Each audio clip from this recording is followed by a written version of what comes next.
Caleb leaned against the bulkhead, breathing through the sour taste of metal and sweat. The Lockidge was quiet again, but it wasn't the kind of quiet that comforted. It was the hush of doors slammed tight, of monsters pacing just out of reach. Every now and then, something heavy slammed against steel down a sealed corridor, and the bulkhead shivered. No alarms, no gunfire, just the dull weight of waiting. Inside Engineering Echo 12, survivors clung to the illusion of safety.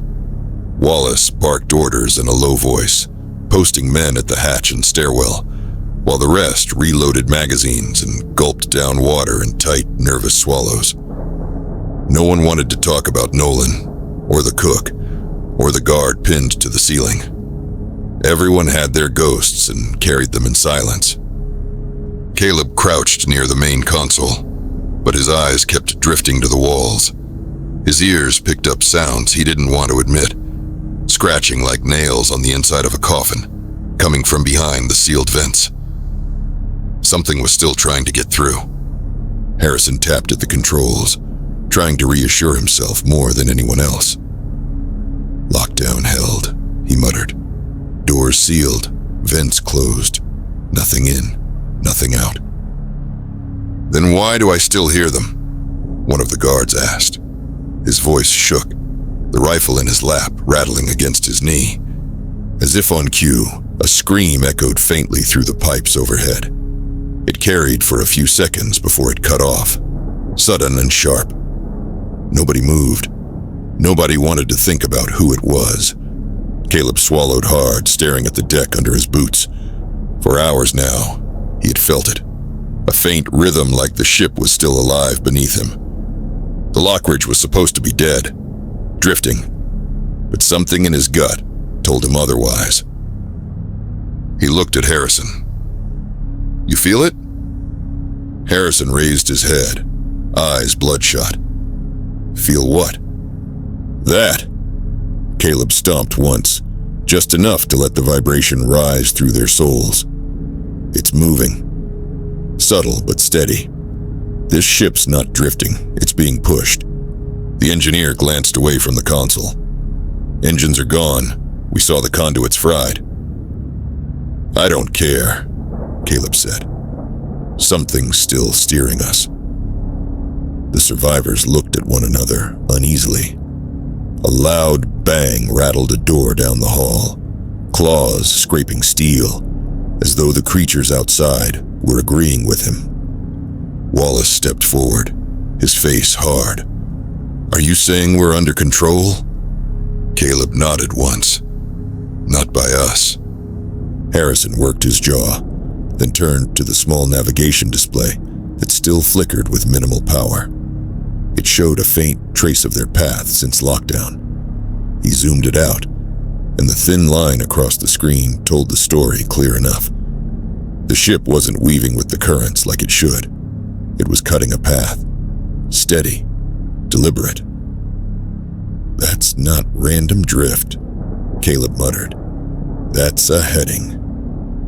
The room went silent, except for the muffled rattle of fists on distant doors. A low, guttural growl carried down the corridor and made one of the younger guards choke back bile. Wallace crossed his arms. So the Lockidge isn't dead. It's being guided. By who? Someone asked. Nobody had an answer. Another thud hit the wall, harder this time. The hatch shivered in its frame. Caleb leveled his rifle without thinking, finger brushing the trigger. He didn't know if it was a dogman or a skinwalker outside. He didn't care. When the noise faded, Harrison's voice came thin, uncertain. It's not just the monsters that were released. Someone planned this. The ship is being delivered. Delivered where? One of the engineers asked. His words cracked at the end. Caleb thought about the words scrawled on the lab wall. We let it out. He didn't answer, because deep down he already knew. Wallace moved among the men, lowering rifles with a calm hand. Panic won't help. What matters is seeing what's ahead of us. If we're on a course, then it's taking us somewhere. I need to know what it is before we end up right on top of it." "Then we get eyes," Caleb said, nodding toward the ceiling. "We've got mast cameras, don't we? Run one up. See what we're being steered toward." "That's outside our safe zone," the engineer warned. A heavy clang cut him off. Something slammed the hatch so hard the hinges squealed. The survivors jolted, weapons snapping up. A distorted howl rattled the corridor before trailing off into silence. Caleb licked his dry lips. "We step outside for a few seconds, not a mile. Ladder, hatch, quick deploy. Harrison and I will cover Chen while he runs the rig." Wallace studied them. He didn't like it, but he didn't see another way. Finally, he nodded. "Do it, but fast. If anything moves, you don't hesitate." Caleb grabbed a fresh magazine, slammed it into place. Chen slung his bag of tools across his shoulder, fingers trembling as he gripped the strap. He kissed a little coin around his neck before stepping toward the hatch. Wallace's voice dropped to a growl only Caleb could hear. "If something's steering us, it wants us alive long enough to see the end. I don't like being cargo, Houston. Find out where they're sending us." Caleb gave a short nod, then pulled the hatch. Cold air licked his face, stinking of salt and rust. The corridor beyond glowed red from the emergency lights, pulsing like veins. They moved quick, rifles raised, boots whispering over steel. A scream rang out far below, muffled by sealed decks, then cut off with a wet crack. Chen flinched but kept moving. The ladder loomed ahead. Claw marks scored the walls nearby, fresh, still wet with streaks of blood. Caleb's stomach tightened, but he kept climbing. At the top, Chen worked the hatch, careful and quiet. The panel came free, and sea air rushed in, sharp and briny. He slid the mast camera through, tapped a key on his small receiver. Static, then a grainy picture resolved, black water stretching forever. He turned the camera slowly. For long moments there was nothing but waves. Then, on the horizon, a faint shape broke the line between sea and sky, a smear of shadow, too solid to be cloud, too jagged to be illusion. Caleb stared at it, his chest tight. The wind coming off the ocean carried a sharp bite, salt stinging Caleb's lips as he pressed himself against the ladder's rim. Chen steadied the small receiver strapped to his arm, turning the camera slowly across the horizon. The picture fuzzed, then cleared, black water rolling under pale moonlight. The dark smudge of land was still there.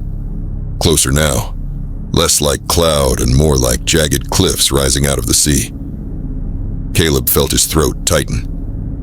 That's no drift. Harrison's jaw flexed as he watched the feed. No. Somebody's pulling us straight to it. Before Caleb could answer, the ship itself spoke. A deep groan shuddered through the hull, low enough to rattle their teeth. The Lockidge lurched just slightly to the left, not much, but enough to send ripples across the black water. Did that come from below us? Chen whispered. Caleb's knuckles whitened on his rifle.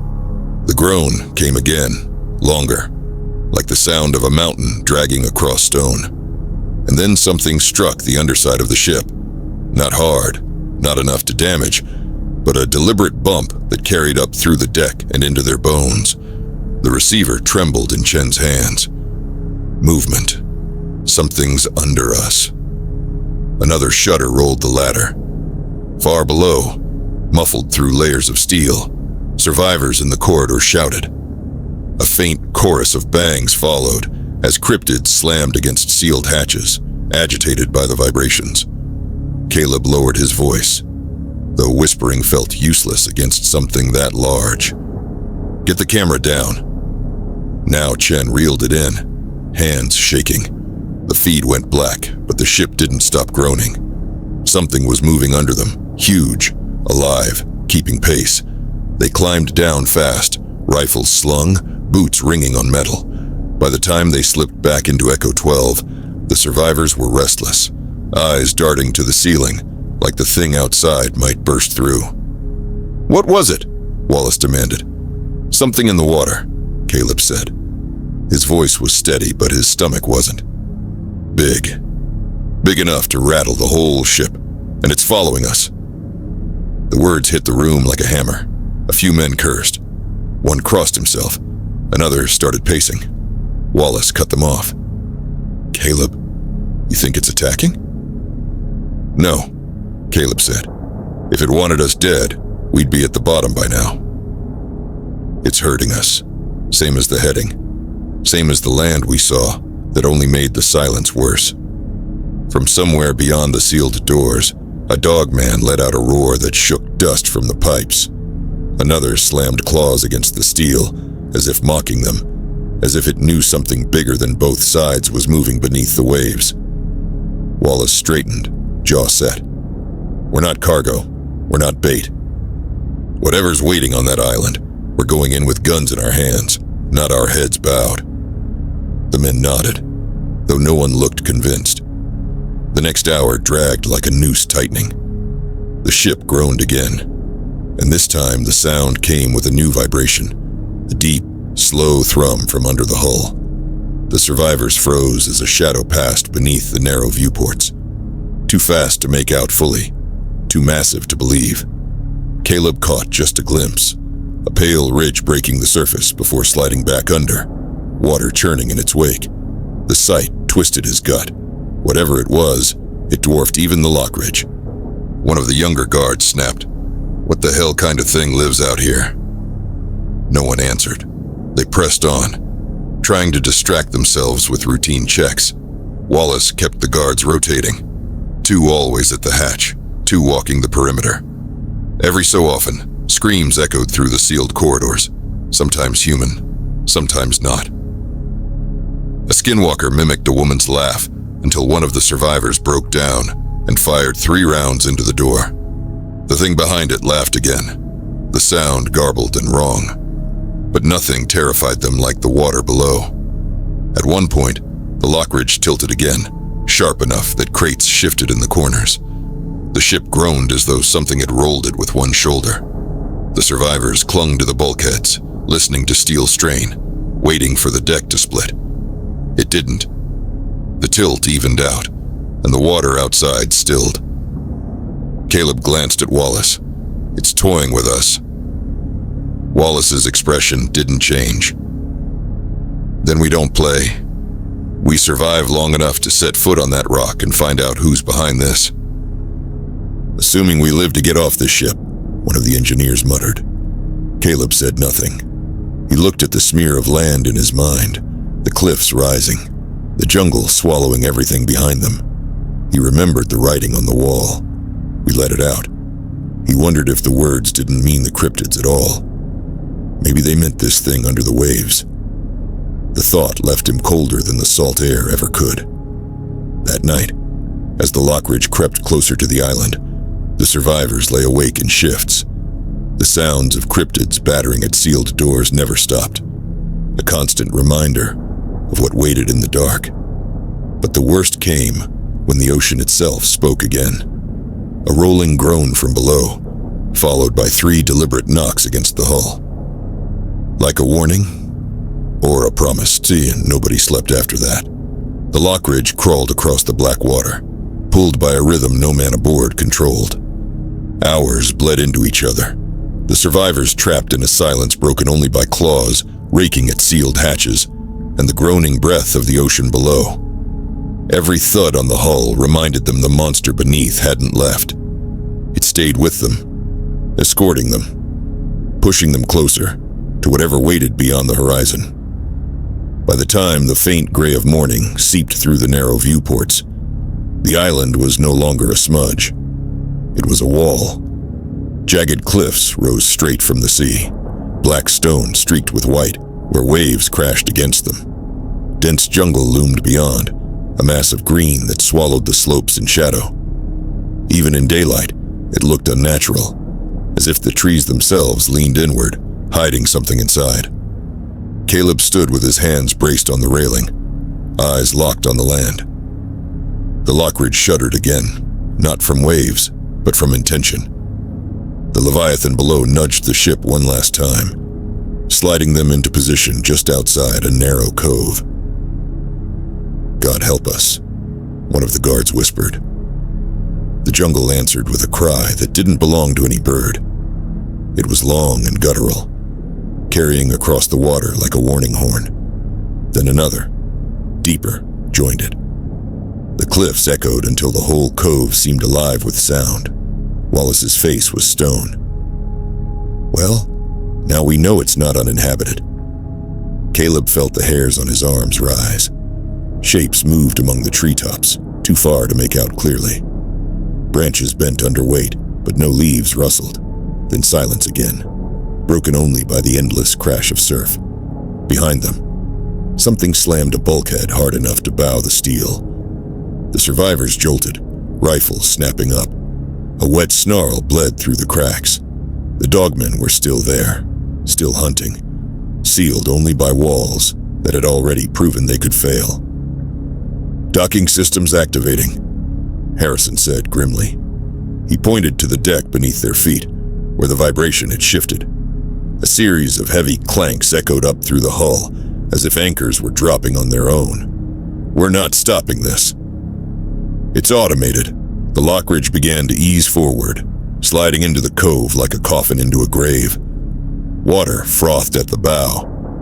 Rusted mooring arms jutted from the cliffside, impossibly intact, as if someone had built them here long ago for this very ship. "Look at that," Chen muttered, eyes wide. The arms latched with a thunderous clang, locking the Lockidge into place. The survivors braced against the shock. When the sound died, all they could hear was the jungle breathing. Caleb leaned over the railing and froze. The leviathan was surfacing. A massive swell rose against the port side, water lifting like a mountain. Then the head broke through.